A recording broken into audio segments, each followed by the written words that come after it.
स्वयंभू मनु और सतरूपा तिनते भये नर सृष्टि अनुपा।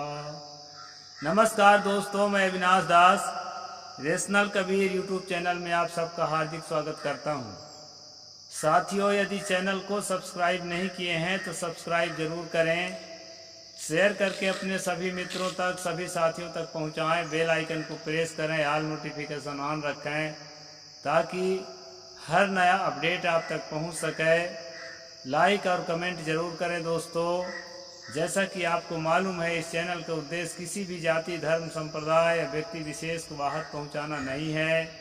इस चैनल का उद्देश्य है दोस्तों जन जन में तार्किक बुद्धि को विकसित करना, वैज्ञानिक सोच को समाज में स्थापित करना और सत्य का खुलासा करके और एक्सपोज करना। अभी हम लोग दोस्तों मनुस्मृति के 9वें अध्याय पर चल रहे हैं और इसके पहले के अध्याय यदि आप नहीं देखे हैं तो उसके भी सीरीज डाले गए हैं, उन सबको आप इसी चैनल पर ज़रूर देखें। जब तक साथियों मनुस्मृति को हम ठीक से नहीं समझ लेंगे तब तक हमारे अंदर जो हिंदू राष्ट्र का मोह है, हमें ऐसा लगता है कि हिंदू राष्ट्र भारत में होना ही चाहिए, ये मोह जो है ख़त्म नहीं होगा। साथियों, हिंदू राष्ट्र के समय में किसी ज़माने में कहा जाता है हिंदू राष्ट्र था, उस ज़माने में मनुस्मृति ही कानून का काम, संविधान का काम करती थी। मतलब ये उस समय का कोई संविधान था। तो मनुस्मृति को जन जन को समझना जरूरी है कि वो संविधान था तो कैसे था, उसमें आम जनता को किस तरह के अधिकार और कर्तव्य बताए गए थे और उसमें महिलाओं के लिए क्या अधिकार और कर्तव्य थे, उन सब चीज़ों को हमें ठीक से समझना चाहिए। इसके लिए दोस्तों मैं इसका स्ट्रीम चलाता हूँ। कई लोगों को ऐसा लगता है कि हिंदू धर्म की बदनामी करने के लिए श्लोक चलाया गया है। किसी दिन इसमें कुछ अच्छी बातें आती है तो उसको जब मैं सुनाता हूं तो कई लोगों को लगता है कि ये हिंदू धर्म स्थापना के पक्ष में जो है मनुस्मृति लोगों को सुना रहे हैं। तो ऐसा कुछ नहीं है दोस्तों। मेरा मुख्य काम है एक्सपोज करना, खुलासा करना। जहां बात ठीक है उसके मैं समर्थन भी करता हूं और जहां नहीं ठीक है उसके मैं अपोज भी करता हूं। तो इस प्रकार से जो है मैं एक चौपाई आपको रामचरितमानस के शुरू में रखा हूँ। उसमें एक बात आई है कि स्वयंभू मनु और शतरूपा, यानी स्वयंभू मनु जो है ब्रह्मा से उत्पन्न होते हैं और शतरूपा नाम की स्त्री उत्पन्न होती है और वो दोनों पति पत्नी बन करके मनुष्य जाति का सृजन करते हैं। उसी से सारे मनुष्य समुदाय हुए हैं। ऐसा जो है अकबर के शासन काल में, यानी 17वीं-18वीं सदी में एक लेखक तुलसीदास अपने रामचरितमानस नाम की रचना में कहता है। लेकिन दोस्तों मनु की जो प्रमुख वाणी मानी जाती है मनुस्मृति, इसमें मैंने अभी तक आपको पहला अध्याय से 9वां अध्याय तक लगातार जो है पूरा स्ट्रीम करके दिखाया है, एक एक श्लोक का अर्थ करके दिखाया है। इसमें यह बात कहीं भी नहीं मिली है कि मनु और शतरूपा से सृष्टि हुई है। शतरूपा नाम की कोई महिला थी कि नहीं थी, इसका कोई जिक्र इसमें नहीं आया है अभी तक, और मुझे लगता है अंत तक नहीं आएगा, क्योंकि 1-2 बार इसको मैं पढ़ चुका हूँ, कई बार पढ़ा हूँ इसे। तो शतरूपा जो है ये तुलसीदास ने पैदा करके अपने दिमाग से और लोगों के दिमाग में भर दिया है। शतरूपा जैसी कोई औरत इसमें नहीं बताया गया है। हाँ, संसार के जो सृजन है 2-3 प्रकार से बताया है, ये भी विश्वसनीय नहीं है। कहीं पर तो कहा है कि ब्रह्मा ने अपने मुख से ब्राह्मण को, भुजा से क्षत्रिय को, जंघे से वैश्य को और पांव से शूद्र को पैदा किया। और कहीं तो ये बताया है कि ब्रह्मा ने केवल मनु को पैदा किया और मनु ने जो है 10 ऋषियों को पैदा किया और वो 10 ऋषियों ने फिर जो है 7 मनुओं को पैदा किए। वो 7 मनुओं ने फिर मनुष्य जाति का सृजन किया। इस तरह से इसमें स्वयं इसी एक ही किताब में कई तरह के मतभेद हैं। इस बात को आपको समझना होगा। तो साथियों, यह बात तय होती है कि ये किताब एक ही व्यक्ति की लिखी हुई नहीं है, क्योंकि कोई व्यक्ति अपने ही विचारों का खंडन अगले पृष्ठ पर नहीं करेगा। यह किताब जो है एक से अधिक लोगों द्वारा लिखी गई है, ऐसा मेरा मत है, क्योंकि अपने ही विचारों को जो पहले बोल चुका है उसका खंडन कई जगह यहाँ पर आपके सामने मैंने प्रस्तुत किया है। साथियों, अभी हम स्त्री के संबंध में 9वें अध्याय में पढ़ रहे हैं। इसके बाद पुत्र के संबंध में आएगा। तो यहाँ पर स्त्रियों को कहीं तो दोषों से युक्त ही बताया गया है। जैसा कि अभी हम पीछे पढ़ आए हैं कि स्त्रियां ना रूप का परीक्षण करती हैं, न अवस्था का ध्यान रखती हैं, न तो सुंदरता का ध्यान रखती हैं, न तो रिश्ते का ध्यान रखती हैं। वो जो है एकदम पशु पक्षियों की तरह होती हैं। उनको सिर्फ पुरुष चाहिए शारीरिक संबंध बनाने के लिए। इस प्रकार से जो है स्त्रियों का लक्षण मनु ने बताया। और इसी किताब के अंदर मनु दूसरे जगह में ये भी कहते हैं कि स्त्रियां संतान उत्पन्न करने के कारण उपकार करने वाली और पूजनीय होती हैं। ये श्लोक नंबर 26 में है दोस्तों। और ग्रह के शोभा होती है। इस तरह से थोड़ी सी प्रशंसा भी करते हैं। ग्रह में लक्ष्मी और स्त्रियों में कोई विशेषता नहीं है। इसके अलावा जो है घर में धन के और स्त्रियों को कोई विशेषता नहीं है। उनकी सिर्फ यही विशेषता है कि वो संतान उत्पन्न करने वाली होती हैं और घर की शोभा होती है। ये 2 बातें बताई गई हैं। और साथ साथ यह भी बताया गया है कि नीच योनि में उत्पन्न होने वाली अक्षमाला और सारंगी ब्राह्मणों से शारीरिक संबंध करने के बाद पवित्र हो जाती हैं। तो यहाँ पर उकसाया गया है स्त्रियों को कि ब्राह्मणों के भोग्य वस्तु, उनके हवस का शिकार होने से उनको फायदा है, घाटा नहीं है। तो साथियों, इससे कुछ ब्राह्मण बंधु जो है नाराज हो सकते हैं, लेकिन मैं ब्राह्मणों के भलाई के लिए बता रहा हूँ कि अगर इस तरह के श्लोक को आप सही मानते हैं ना, तो रेप केस में और गैंग रेप केस में सबसे ज़्यादा आपकी भागीदारी होगी और सबसे ज़्यादा आप जेल जाएंगे।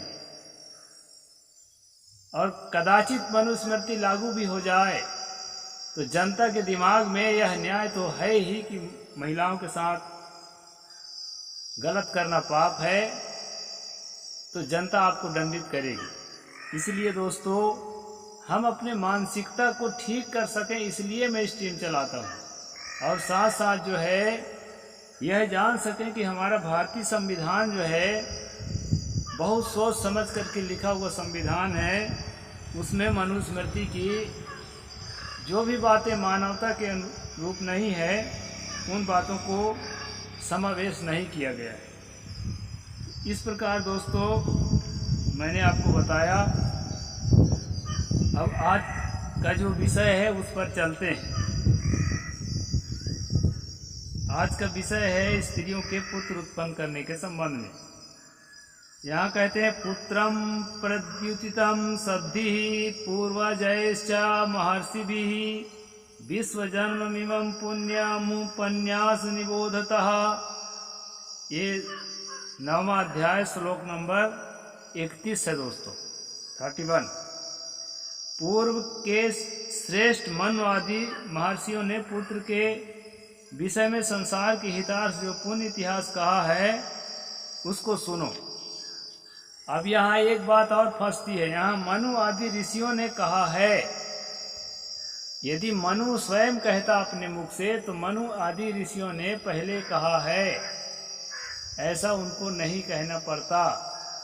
इससे भी यह बात साबित होती है कि ये मनु का लिखा हुआ नहीं है। मनु नाम का कोई व्यक्ति कभी हुआ रहा होगा, हो सकता है वो कोई अच्छा आदमी रहा हो, उसका नाम चलता रहा हो, इसलिए अपनी बातों को प्रमाणित बनाने के लिए मनु ने ऐसा कहा है, इस तरह कहने का रिवाज रहा हो।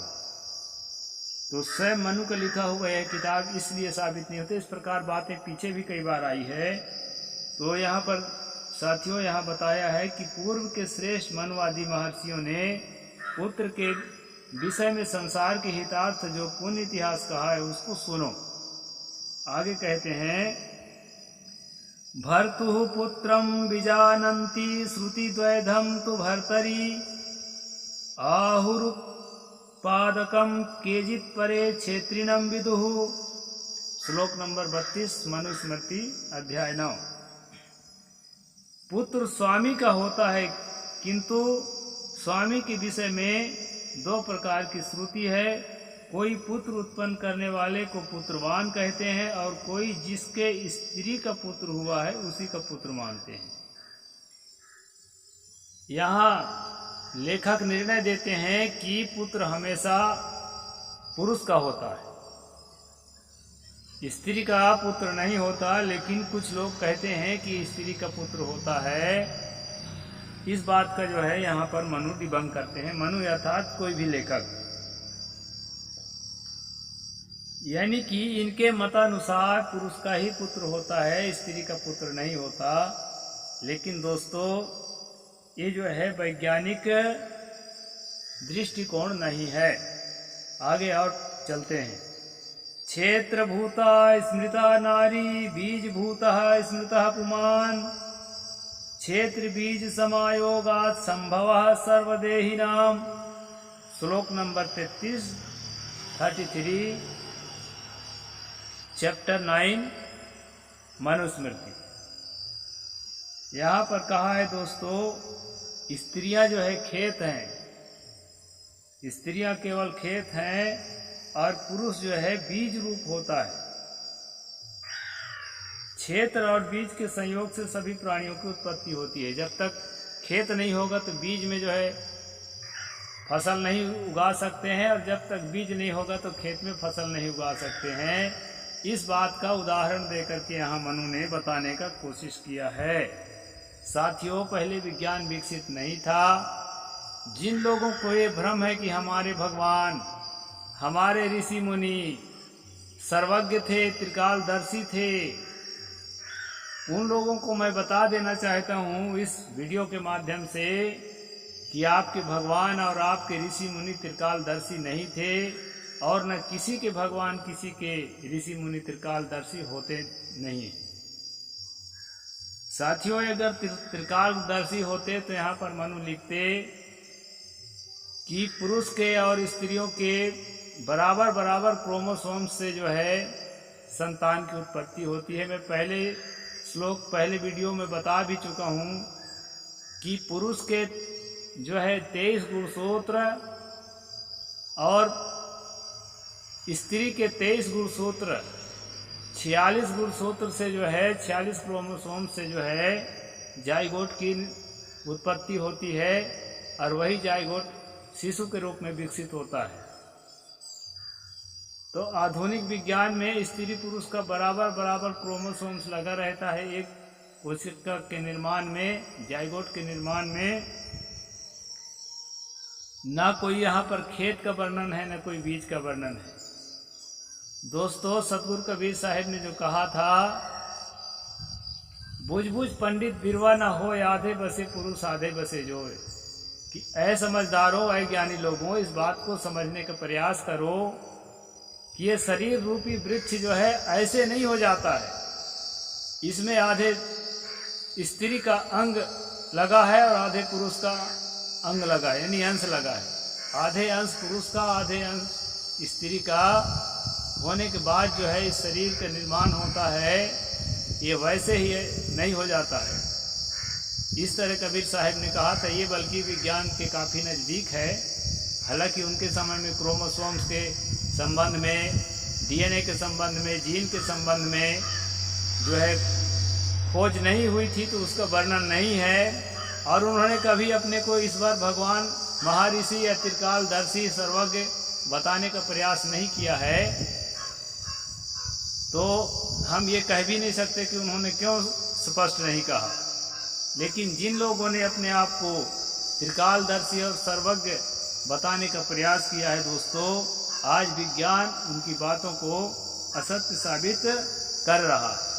तो यहाँ पर जो है हमारे पारक सिद्धांत के भी कुछ विचारकों को मिर्ची लग सकती है, क्योंकि हमें ये पढ़ाया गया था कि स्त्री पुरुष का जब संबंध होता है तो सुषुम्ना नाड़ी के द्वारा जीव प्रवेश करता है पुरुष के वीर्य में, और वह बीज रूप जिंदा बीज रूप बनता है, उसी से बच्चा हो जाता है। साथियों, यह इसलिए पढ़ाया गया था, कबीर वाणी के किसी भी पद में या किसी भी कविता में कहीं भी ये बात नहीं लिखा गया। यह जो है इसी तरह मनुस्मृति आदि शास्त्रों को पढ़ करके जो बड़े बड़े लेखक हुए हैं, व्याख्याकार हुए हैं हमारे कबीर साहित्य के, उन लोगों ने ऐसी बातों को घुसाया है, और उसी के पढ़ करके आज के जो कहना चाहिए कि जो व्याख्याता हैं, जो उसका अर्थ बताने वाले हैं, उसी को पढ़ करके हमें पढ़ाए हैं। हालांकि हमारे यहाँ भी कई संत महात्मा और कई भक्त जो है रेशनल हो गए हैं, तर्कशील हो गए हैं, और इन बातों को ठीक से सोचने समझने के प्रयास में लगे हैं कि कहाँ तक हमारी परंपरा में सही बातें हैं और कहाँ तक हमारी परंपरा में गलत बातें घुसाई गई है या नहीं भी घुसाई गई है, पहले से भी चली आई है, तो जो बातें गलत हैं वो गलत हैं। इस प्रकार दोस्तों यहाँ पर जो बताया है मनु ने कि स्त्री केवल खेत रूप है और पुरुष केवल बीज रूप है, इस तरह से जो है खेत और बीज के संयोग से जैसे फसल होता है वैसे पुत्र की उत्पत्ति होती है या पुत्री की उत्पत्ति होती है। यह बात यहाँ पर मनु ने बताया है। बीजस्य चैवयो नान्याश्च बीजमुत्कृष्टमुच्यते सर्वभूत प्रसूतिः बीज लक्षण लक्षिताः। ये श्लोक नंबर 35 है। इसमें कहते हैं बीज और क्षेत्र के बीज को ही श्रेष्ठ कहते हैं, क्योंकि सभी प्राणियों की उत्पत्ति बीज के लक्षण के अनुसार होती है। बीज के ही लक्षण जो है वृक्ष में होते हैं, इसलिए खेत केवल उसका पोषक तत्व मात्र है। बीज में ही सारे लक्षण होते हैं, इसलिए बीज ही श्रेष्ठ है, ऐसा यहाँ पर मनु कह रहे हैं। लेकिन साथियों, मैंने जो 23 क्रोमोसोम्स का हिसाब आपको बताया, जो वर्तमान में मेडिकल साइंस में जो बातें पढ़ाई जाती है, उसमें 23 क्रोमोसोम स्त्री का और 23 गुणसूत्र या क्रोमोसोम जो है पुरुष का, तो दोनों के शरीरों के लक्षण, दोनों के मानसिक लक्षण और दोनों के अनुवांशिक जो बीमारियां होती हैं उनके भी सारे लक्षण दोनों में से कुछ न कुछ, यानी कि बहुत सारे होते हैं, उनमें से 23 लक्षण दोनों स्त्री और पुरुष से बच्चे में जाता है। तो यह बात अवैज्ञानिक है। यदि किसी को अपने अंदर ये भ्रम है कि हमारे ऋषि मुनि और हमारे भगवान त्रिकालदर्शी और सर्वज्ञ थे, तो अपना भ्रम उनको मिटा लेना चाहिए। अपने समय के अनुसार वो सोचते थे सर्वज्ञ और त्रिकालदर्शी संसार में कोई नहीं होता है। इस बात को हमें अच्छी तरह से समझना चाहिए। तो साथियों, आज का खास विषय ये है कि स्त्री और पुरुष के संबंध से जो संतान उत्पन्न होती है, उसमें मनु का कहना है कि संतान में केवल पुरुष के ही लक्षण जाते हैं, पुरुष के ही गुण दोष जाते हैं। स्त्री जो है केवल वो, यानी कि कहिए कि एक साँचा मात्र है, प्लेटफॉर्म मात्र है। लेकिन यह बात जो है वैज्ञानिक नहीं है, वैज्ञानिक आधार से नहीं लिखा गया है, अपने समय की सोच से लिखा गया है। उस समय जैसी बातें चलती थी उसके आधार पर कहा गया है। दरअसल स्त्री और पुरुष दोनों के योग से दोनों के गुण और दोष जो है संतान में जाते हैं। इस बात को वैज्ञानिक कसौटी में कस करके मैं आपके बीच रख रहा हूँ, और जो बातें ठीक नहीं होगी उस पर आप जो है शोध करके कमेंट सेक्शन में ज़रूर मुझे बताना दोस्तों, और अवगत कराना, और जो बात सही है उसके लिए मुझे मोटिवेट करना। मेरे पक्ष में या विपक्ष में किसी भी तरह से जो है कमेंट सेक्शन में कुछ ना कुछ ज़रूर लिखना दोस्तों, और लाइक करना। साहिब बंदगी, जय जोहार, जय भीम, जय भारत।